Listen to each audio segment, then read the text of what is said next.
Hello guys, Mahadev હર સ્વાગત છે આપણા 7મા બ્લોગમાં. અત્યારે હું શોપે છું. અજયભાઈ પ્લસ રોહિતભાઈને બધાને જમવા મોકલી દીધા છે. હાલમાં હું એકલો છું. થોડીક વારમાં નિલેશભાઈ આવશે એટલે હું જમવા જઈશ.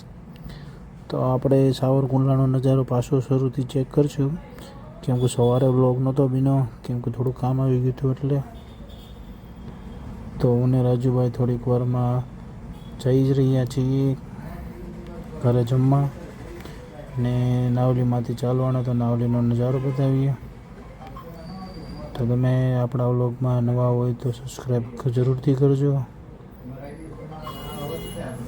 આ આપણો લીંબડી ચોકે જવાનો રસ્તો છે. દુકાનની બાજુમાંથી જ જવાય છે.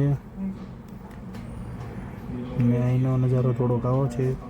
આ લીંબડી ચોક આવી ગયો છે. એ મોટો લીમડો છે, ત્યાંથી જવાય. થોડોક રસ્તો સાંકડો છે એટલે 4 વ્હીલ થોડીક ઓછી હાલે, હોઈ જાય પણ ઓછી હાલે. આપણા સાવરકુંડલાનો નજારો છે. આ સાવરકુંડલાની સાઈડની આપણે માર્કેટ છે. આ મેન બજાર કહેવાય, નાવલી પણ કહેવાય, પણ મેન બજાર તરીકે ઓળખાય. આ આપણે બધી મેન બજારની દુકાનો છે. અહીંયા બધી નોકી નોકી દુકાનો આવેલી છે. આપણે આગળ ટાવર તરફ જશું. અહીંથી બધા પતરા હતા, બધા કાઢી નાખ્યા, પૂર આવ્યું હતું એટલે. આપણે સાવરકુંડલાનો ટાવર છે, જે બંધ થઈ ગયો છે ઘણા ટાઈમથી. ચાલો હવે આપણે થોડુંક કામ છે પતાવી દઈએ, પછી ફરીથી આગળ થોડીક વારમાં બ્લોગ પાછો ચાલુ કરીએ.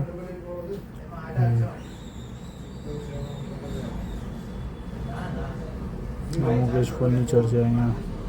આ મહાદેવ મંદિર છે, મહાદેવ ભગવાનનું મંદિર છે. હર હર મહાદેવ.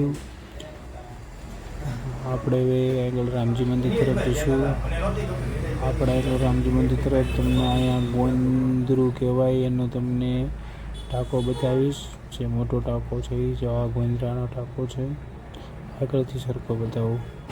આ આપણે ગોંદરાનો ટાંકો આવેલો છે.